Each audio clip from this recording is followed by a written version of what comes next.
오늘 읽은 구약성서 3무엘상 17장에는 그 유명한 다윗과 골리앗의 이야기가 나옵니다. 교회 다니지 않는 사람이 할지라도 이 이야기는 잘 알고 있습니다. 물론 오늘 성경에 읽으시면 자세한 내용을 모르지만 어린 소년이 돌멩이를 던져서 장군을 쓰러뜨렸던 그런 이야기를 잘 알고 있습니다.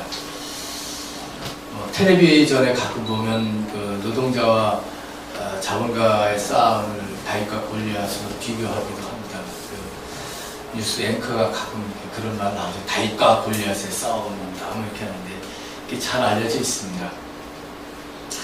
이 시간은 고대 유대 전쟁 영웅 이야기인 다윗과 골리앗의 이야기를 통해 우리에게 주시는 하나님의 말씀을 생각해 보고자 합니다. 오늘 본문을 좀 길게 읽었습니다. 일부러 빼지 않고 다 좀 알아야 될 것 같아가지고 좀 읽었습니다. 이스라엘 초대 왕은 사울이었습니다. 그런데 그는 왕권을 자신의 아들 누구죠? 사울의 아들 누굽니까? 성경 우리 다시 1장부터 읽어요. 요나단에게 물려주지 않았습니다. 아마도 다윗을 처음부터 그의 정적으로 알았더라면 요나단에게 왕권을 물려줬을 겁니다. 그런데 사울은 다윗을 처음부터 하찮게 봤던 겁니다. 시시하게. 그러나 다윗은 서서히 그러나 확실히 그의 존재감을 전쟁을 통해서 사람들에게 각인시켰습니다. 당시 권력의 힘은 타민족과의 전쟁을 통해서 승리하는 것을 통해 확장되었습니다. 나중에 사무엘상 18장에 보면 당시 여인들이 노래하며 춤을 추면서 이렇게 말했습니다. 사울은 수천 명을 죽이고 다윗은 수만 명을 죽였다. 그러니까 젊은 사울보다 나중에 다윗이 전쟁에 나가서 수만 사람을 죽이고 공적을 세우고 사람들에게 다윗의 이름을 각인시켰고 반면 다윗은 점점 왕권을 향해서 나아갔던 겁니다. 오늘 읽은 사무엘상 17장에는 나오는 다윗과 골리앗의 이야기는 이렇게 다윗이 점점 왕권을 향해서 자신의 존재를 드러내기 이전의 이야기입니다. 아주 어린 소년의 이야기입니다. 이런 소년으로서 처음 등장하는 이야기입니다. 소년 다윗은 적국 블레셋과 맞이합니다. 그래서 성경에 보면 적국 블레셋과 이스라엘이 싸움하는 것을 나옵니다. 그런데 한 번의 싸움이 아니었습니다. 국경을 맞대고 있는 이 두 나라는 끊임없는 전쟁을 했던 겁니다. 그런데 오늘 본문에 보면 이 다윗이 전쟁터에 나가서 만나는데 그 싸움의 장면을 본 겁니다. 블레셋의 장군 골리앗이 등장해서 이스라엘과 싸울 때 다윗은 2세 8명 중에 아들 중에 막내였습니다. 위로형 셋은 이미 전쟁터에 나가고 없었습니다. 다윗의 아버지는 목동인 다윗을 어느 날 불러서 이렇게 얘기합니다. 얘야, 이미 전쟁터에 나가 있는 형에게 한번 찾아가 보거라. 그래서 음식 여러 가지 싸줘가면서 전쟁터에 보냅니다. 이것은 군대 면회를 간 겁니다. 군대 면회 가서 형들이 어떻게 지내고 있는지 잘 알아보고 오너라. 동무 면회 간다 그러지? 똑같아요. 우리는 전쟁터는 아니지만 군대에 나가 있는 형들의 안부를 알아보기 위해서 2세가 다윗을 보낸 겁니다. 지금. 그런데 다윗이 전쟁터에 나가보니까 지금 맞짱을 뜨고 있습니다. 블레셋 사람, 골리앗과 이스라엘 사람들이. 그런데 이 만만치 않았습니다. 골리앗은 이스라엘 군대를 조롱하고 있었습니다. 그런데 이스라엘 사람들이 그 조롱을 듣자마자 아무 일을 하지 못하고 두려움에 떨었습니다. 이미 골리앗의 파워를 알고 있기 때문입니다. 그러면서 사람들은 이렇게 말합니다. 그를 죽이는 사람은, 즉 골리앗을 죽이는 사람은 왕이 많은 재물로 부하게 하고 그의 딸을 그에게 주고 그의 아버지 집을 이스라엘 중에서 세금을 면제하게 하리라. 이미 골리앗의 그 위세는 많은 사람들이 알고 있었던 것입니다. 그리고 이스라엘이 위태롭게 된 상황을 반영하고 있습니다. 이 말을 듣자 다윗은 골리앗과 한판의 대결을 생각하게 됩니다. 더욱이 골리앗은 누굽니까? 이방인의 장군입니다. 할례도 받지 않는 그런 더러운 이방인이 거룩한 하나님의 이름을 모독하는 것을 참을 수 없다고 성경은 기록하고 있습니다. 그래서 자신이 골리앗과 싸우겠다고 주변 사람들에게 말을 했습니다. 그리고 이 소문이 마침내 사울왕에게 들어가자 사울왕은 다윗을 만나게 됩니다. 얼마나 선택이 없었으면 이렇게 만났겠습니까?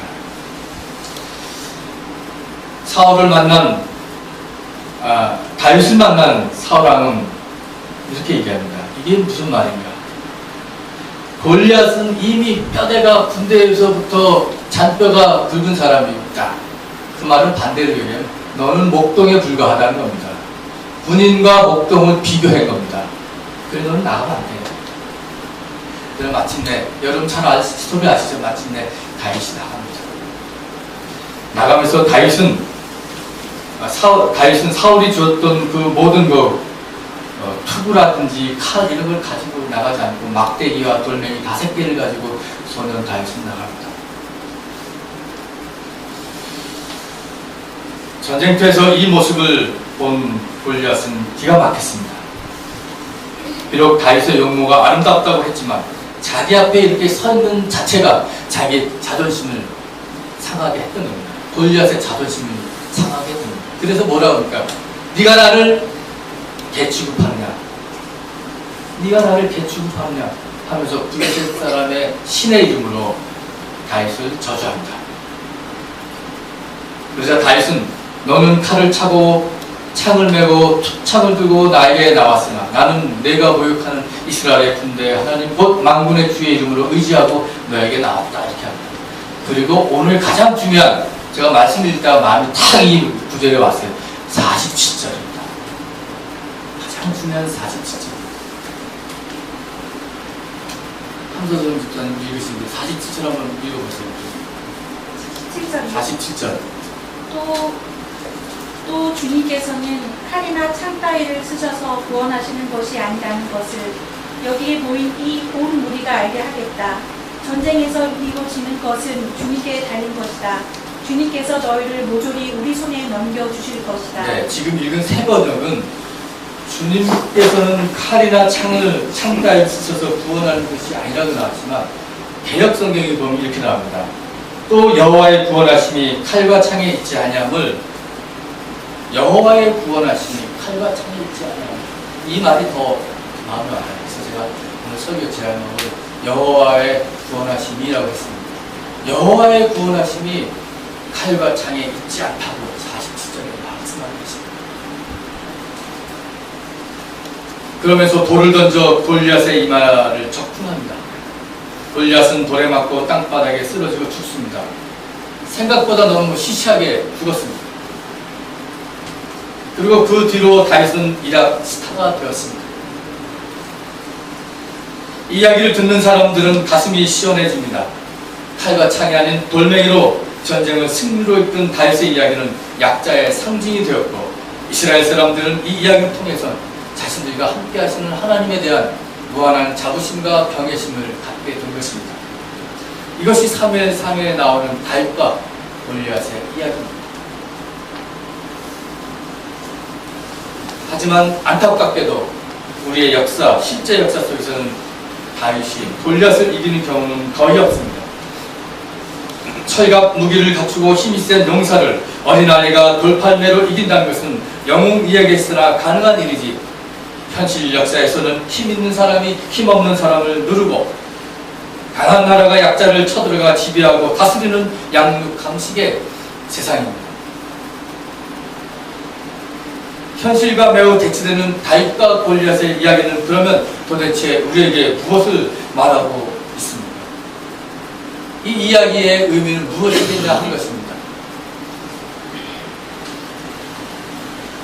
이스라엘 백성은 이 이야기를 통해 칼과 창이 아니라 여호와의 구원하심을 강조하고 있습니다. 철기 문명으로 이뤄낸 칼과 창은 강자의 상징입니다. 당시 블레셋은 철기 문명으로 발달되어서 이스라엘은 그들을 이길 재간이 없었습니다. 군사적으로 아무리 발버둥을 쳐도 게임의 상대가 되지 않았던 것입니다. 다윗이 본대로 그대로였습니다. 군인과 목동입니다. 그러나 역시 이스라엘 백성들은 나타난 현상 뒤에 있는 근본적인 것을 꿰뚫어 보았습니다. 여호와의 구원하심이 칼과 창에 있지 않음을 본 것입니다. 하나님의 구원의 역사는 인간의 힘이나 계획에 있지 아니함을 말하고 있습니다.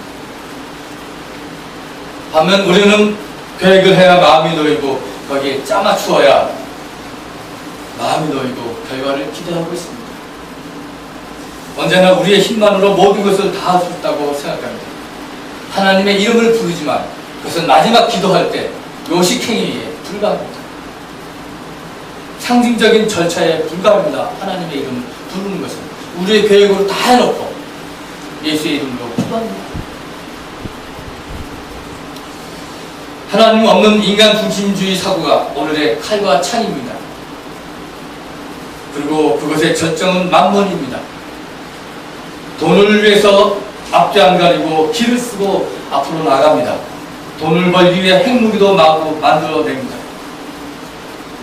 핵전쟁이 나면 승자도 패자도 없음을 우리는 모두 잘 알고 있습니다.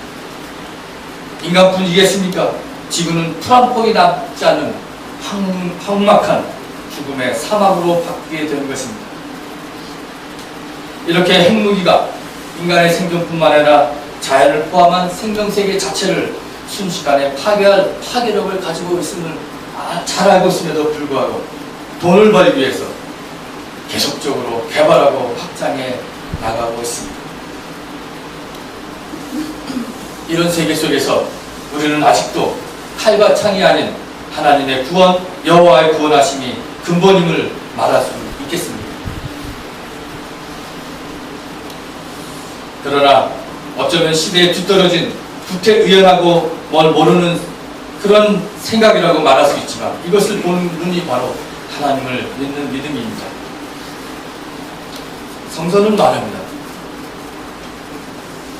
성서는 끊임없이 우리에게 하나님의 생명의 근원이시고 이 세상의 창조주시고 역사의 주인이시고 주체임을 말하고 계십니다. 창조주 하나님의 주권은 어느 누구도 막을 수 없는 하나님의 고유한 영역임을 우리에게 말해주고 있습니다. 겨자씨처럼 작게 시작했으나 누룩처럼 번지는 하나님의 나라. 농부의 씨뿌림을 넘어서 언제 그렇게 컸는지 모르지만 밤과 낮의 시간을 통과해서 어느 날 겨자씨 씨가 커서 큰 나무의 열매를 맺는 것처럼 미래의 하나님의 나라는 성품성품 인간의 역사를 향해서 다가오고 있는 것입니다. 이것을 보는 눈이 믿음의 눈입니다.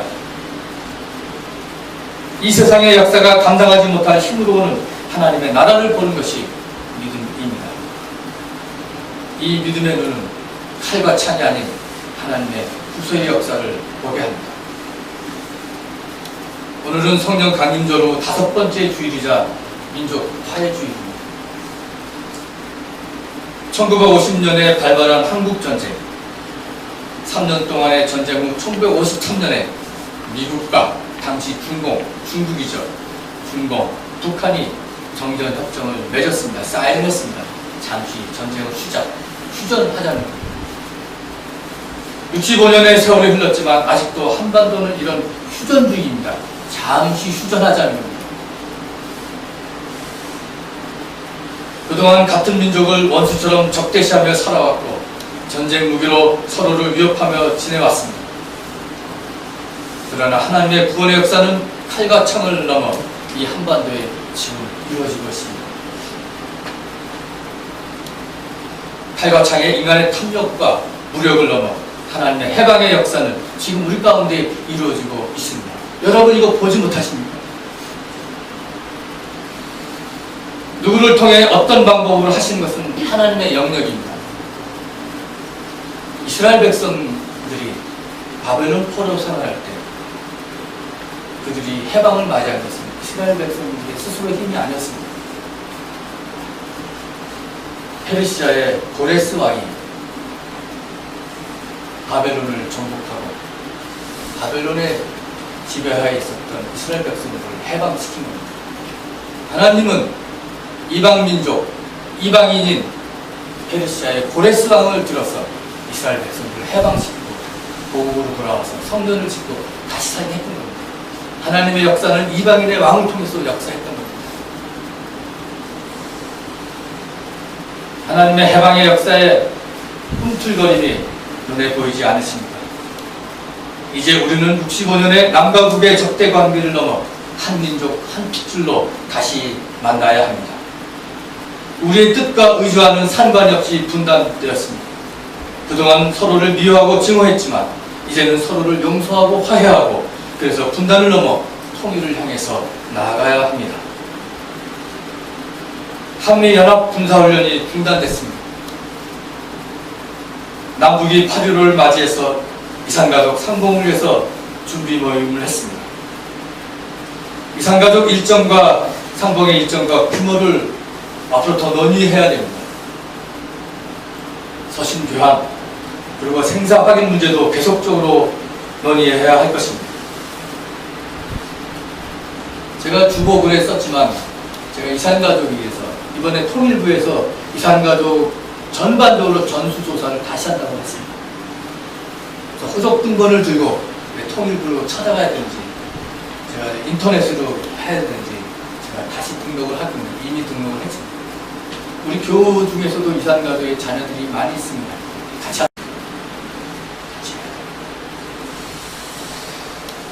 평창올림픽에서 시작된 강백의 울렁거림이 8월에는 눈물바다로 이어질 것입니다. 우리는 만나야 합니다. 이제는 서로의 다름을 인정하고 내가 살아야 내가 산다는 상생의 정신으로 통일의 길목에 서야 합니다. 그리고 한반도의 비핵화는 동북아의 비핵화를 넘어 세계 비핵화 운동의 산실이 되어야 합니다. 왜 우리만 비핵화해야 합니까? 미국도, 중국도, 인도도, 파키스탄도, 이스라엘도, 유럽도 이제는 비핵화해야 합니다. 이렇게 한반도는 세계 평화운동의 시발점이 되는 장소가 되었습니다. 칼과 창을 넘는 하나님의 구원의 역사는 통일 한반도에서 시작하여 국경을 넘은 평화운동으로 확산되어야 합니다. 이미 한반도에서 시작된 촛불혁명이 평화를 사랑하는 국경 없는 민해운동으로 번져가야 합니다. 지난 20일 스위스 제네바에서는 세계교회협의회 중앙위원회가 있었습니다. 물론 세계교회협의회 70주년을 맞이한 회의이기도 했습니다. 세계교회협의회는 세계에 있는 교회들, 장로교, 감리교, 여러 교파들이 다 모여서 함께 협의해야 하는 단체입니다. 그래서 제네바에 본부를 두고 있는데 이번에 모임은 굉장히 상징적인 모임이었습니다. 한국교회를 대표하는 한국기독교교회협의회 총무님과 북한교회를 대표하는 조선그리스도교연맹위원장인 강명천 위원장이 함께 만나서 세계교회 형제자매들 앞에서 한반도의 통일과 평화를 위해서 기도해달라, 연대해달라고 얘기했습니다. 그리고 세계교회가 함께 하기로 했습니다. 그리고 WCC는 중앙위에는 선언문을 발표했습니다. 한반도의 평화 공존을 위해 핵을 무장한 군사적 대결을 줄이고 남북 분단이란 비극적 현실을 위한 최근의 조치가 희망적임을 확신하면서 WCC는 핵무기 대결 직전에 성사된 한반도의 이 변화된 상황을 환영했습니다. 그리고 앞으로 남과 북의 크리스찬들이 교류를 하고 남과 북뿐만 아니라 회원국인 미국, 중국, 러시아, 일본 주변국의 핵무기 군축을 위해서 함께 협력하기로 했습니다. 민해운동입니다. 세계 기독교인들, 더 나아가서 이웃 종교인들, 세계 시민들과 함께 글로벌 차원에서 한반도의 평화와 일치, 통일, 평화를 위해서 함께 나아야 될 시대가 되었습니다. 세민족교회가 이름에 걸맞게 이제는 글로벌 차원에서 평화운동을 여기서부터 실천해 나가야 합니다. 그런 비전과 그런 꿈이 우리 가운데 있는 겁니다. 민족의 화해와 통일을 위한 역사의 봄은 오고 있습니다. 칼과 창으로 이루어진 것이 아니라 여호와의 구원하심으로 역사의 봄은 오고 있습니다. 역사의 봄을 맞이하는 우리에게는 동시에 할 일이 있습니다. 봄을 넉넉히 기다리는 것이 아닙니다. 정의를 세우는 새벽에 파수꾼이 들어야 합니다. 등불과 함께 넉넉한 기름을 가지고 신랑이 오기를 깨어 기다렸던 처녀들처럼 역사의 봄은 깨어서 기다려야 합니다. 깨어서 기다린다는 것은 행동하며 기다리는 것을 말합니다. 지극히 작은 형제에게 냉수 한 그릇 대접하는 사랑의 마음으로 인권을 위해서, 정의를 위해서 일을 해야 합니다. 민족의 화해와 일치, 통일을 위해서 기다리며 일하며 기다려야 합니다. 주님이 우리와 함께 하십니다. 우리는 깨어 주님과 함께 오늘의 역사의 풍랑을 헤쳐가야 합니다. 마가복음 4장 35절에서 42절 말씀, 바다와 바람과 파도를 잔잔케 하시는 그런 예수님, 그 주님이 우리와 함께 계십니다. 어느 날 저녁에 주님이 제자들에게 얘기합니다. 저 갈릴리 바다를 저러 저쪽으로 가자. 저쪽은 이방인 지역이 살고 있는 지역이었습니다. 갈릴리 바다를 지나서 그곳으로 갈 때 갑자기 풍랑을 만난 겁니다. 제자들은 죽겠다고 소리쳤습니다. 물론 제자들과에는 어부들도 있었을 텐데 아무것도 하지 못한 인간의 마지막 한계 상황에 도달하는 겁니다. 주님, 그때 말합니다. 우리가 죽겠사오니 우리를 살려주십시오. 누구에게? 배 안에 계신 주님에게 얘기한 겁니다. 마치 이스라엘 백성이 40년 광야 생활을 통해서 불평불만하고 죽겠다고 난리쳤던 것과 비슷합니다. 그 모습은 오늘 우리들의 모습이기도 합니다. 예기치 않은 건강의 문제, 경제적인 문제, 가족의 문제, 불안과 두려움, 죽음에 대한 공포가 우리에게 엄습해올 수 있습니다. 그럴 때 우리는 누구를 의지해야 되겠습니까? 재물은 있다가도 없어집니다. 건강을 자신할 수 없습니다. 부모를 의지하고 자식을 의지하고 친구를 의지하겠습니다. 그것은 궁극적인 해결책이 아닙니다. 지금 내 안에 계신, 내 옆에 계신, 그리고 배 안에 계신 주님을 흔들어 나를 도와주소서. 우리를 도와주소서. 평화의 주님, 우리를 도와주소서. 여호와의 구원하시는 창과 칼에 있지 않듯이 우리의 구원은 하나님께 달려 있습니다. 역사의 봄을 확신하면 확신할수록 우리는 주님, 우리를 살려주십시오. 우리 한반도의 평화를 이룰 수 있도록 우리를 도와주십시오라고 애절하게 기도해야 합니다. 민족의 화해와 일치, 통일을 위해서 무엇보다도 내 속에 있는 욕심과 차별, 경계심, 불안과 두려움, 이기심을 이기고 평화의 도구가 되게 해달라고 성 프란시스코처럼 조용히 기도해야 합니다.